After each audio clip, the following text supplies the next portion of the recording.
Okay, so a while back, Randy Orton got into deep trouble by discussing dives in the world of indie wrestling.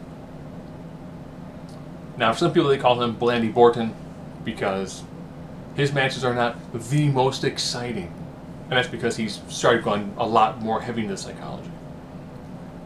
Given that he's in the elder statesman period of his career, nothing wrong with that. He's still working more than John Cena. And he's had a lot of injuries. It makes sense that he's kind of going, okay, guys. Slow down. What? Slow down. Now, a lot of people, they go, oh, well, he's old, of course. And I've read the comments, people say, well, now that people actually put GIFs on the internet for wrestling, you only see the one move of a match. People go, oh, this move was awesome. How was the match? The match was fine. This one move was awesome.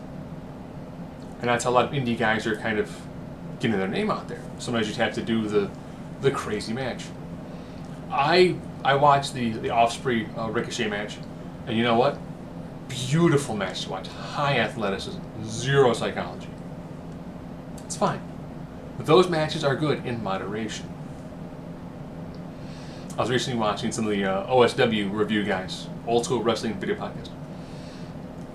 Yes, it was a cheap plug. I'm not affiliated with them. And they were talking about TNA Lockdown 2007, their most recent video. And they mentioned that AJ Styles was always known for taking this really wicked bump off of something. And when you watch AJ Styles wrestle now, he does not wrestle the frenetic, over-the-top style that he did over a decade ago. He can't. He's adopted a different style. That's why he's still wrestling. A lot of younger guys go out there and they do really crazy, insane matches with hopes they get to the E. Or they make it so they can do this for a living. But the older wrestlers kind of know your body, while it can take the abuse when you're young, you're still racking up a tremendous amount of road miles on your body. You're racking up little nagging injuries here and there. And that, you know what? Shortens careers. Don't believe me? I'm going to give you 3 names. Triple H, The Rock, Austin. Which one had to officially retire from wrestling? Because of injuries. One can wrestle if he wants to, but the last time he wrestled, he got a severe injury. The other one wrestled a handful of matches a year. All relatively contemporaries at the same time. Was officially retired. Okay. We'll look at John Cena's career. He's had a lot of big injuries. It's always bounced back. Let's look at his biggest rivals. CM Punk, Edge, Daniel Bryan, Randy Orton. How many of them still wrestle? Yeah, CM Punk could wrestle. He effectively retired because his body was just too beat up. Daniel Bryan would like to wrestle, but the E won't let him wrestle. And Edge is retired. So out of those 5 guys, Cena, Orton, Edge, Bryan, Punk, which 2 had the more boring style? The 2 are still wrestling. Tajiri was supposed to sign to come over for the 205 Live show. He had injuries. Body's been beaten up from just years of wrestling. And wrestling a very aggressive style. Shelton Benjamin, supposed to make the jump for SD Live. Again, more high impact style. Shoulder injury. Couldn't make it. Remember when Hideo Itami showed up on NXT? Remember when he feuded against the Ascension and he brought in a buddy named Finn Balor? What happened? Well, he had years of high impact on his body. Got injury. Speaking of Finn Balor, do you remember when he was first Universal Champion? Blew his shoulder out? If you watch the special on the network, you find out he actually had more shoulder damage. A lot of shoulder damage. Remember Cesaro? Cesaro had wicked shoulder damage. So you're starting to see a pattern here? A lot of people who have done really aggressive styles, who years later have injuries. Sometimes they're a freak accident. Yeah, that's what ends up ending your career, ends up your career, like Tyson Kidd. Or Rey Mysterio. How many knee replacements has he had? You start to see that certain people, after they wrestle a very highly aggressive style, they have lots of injuries. So it's lucky and they avoid them. Other times they get injuries and that's it, their career's done. So I think from his standpoint, are his matches kind of dull? Yeah, it is. Bobby Roode. I don't recall Roode having any really big nagging injuries. Heavy psychology driven. Old school style of wrestling. Super exciting matches? When draws you in, it works well. Did I absolutely love the Pete Dunne Tyler Bate match from NXT TakeOver Chicago? Oh yes.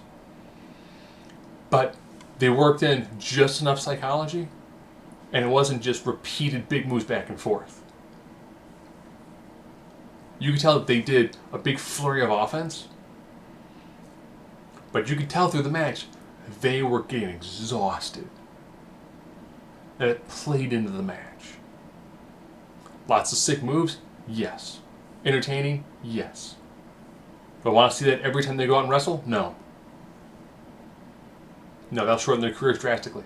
They're both young guys, both in their early 20s. I would like to see where they're at in the E 5 years from now, 10 years from now, if they're not retired, because they've beaten their bodies up. It's a difficult thing when you make your money off of your body, knowing that every time you do something, you run the risk of ending your career, or severely injuring yourself, or shortening your career drastically. So I think from Orton's standpoint, yeah, you know what? We don't need to dive in every single match. Tope Suicida! We see in virtually every single match now. Man, cruisers are just not getting over. Why would a cruiserweight get over? What's your finisher? Phoenix Splash. Set us up. That's like a mid-move match. I'll finish any move with that. Oh. Niv, what are you going to use for a finisher? Superplex? Orton. That's a mid-move match for me. Oh. I'll just dive to the outside. Sami Zayn. I'm always diving to the outside. So you start seeing that there's a lot of indie guys who are exciting to watch. But they're one mistake from having their career sidelined. Remember, Sami Zayn. Lot of injuries. Go back and watch his ladder wars with Steen. Wicked.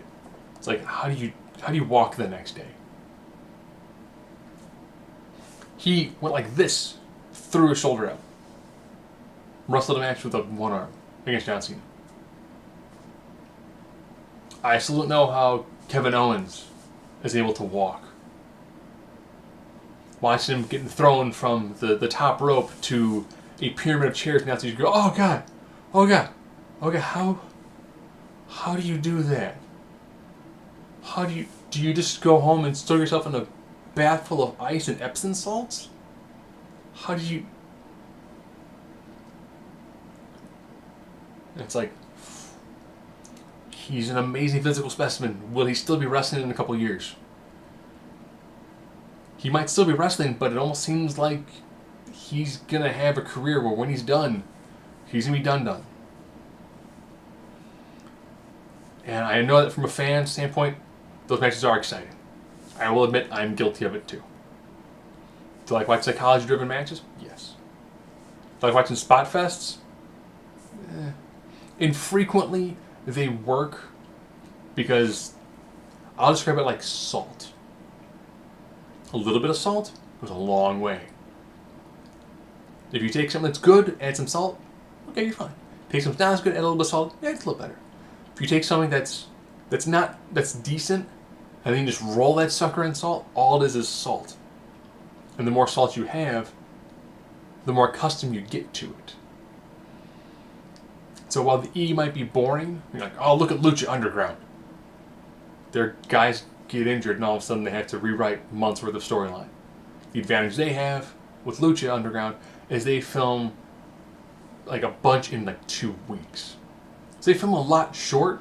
So if you get kind of beat up and injured, that's okay. What? You've got months to recover. The E is a 5-day-a-week bit.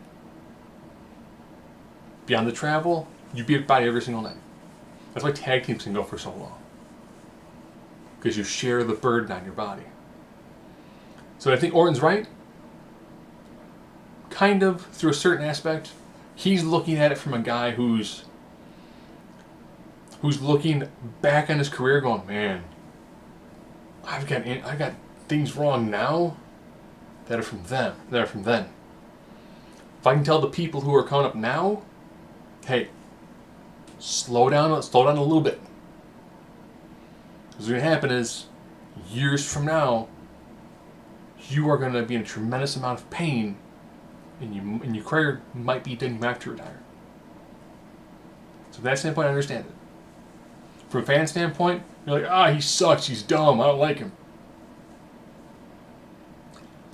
You know, he's been in this business for well over a decade. He probably knows, plus he went out with Triple H and Ric Flair.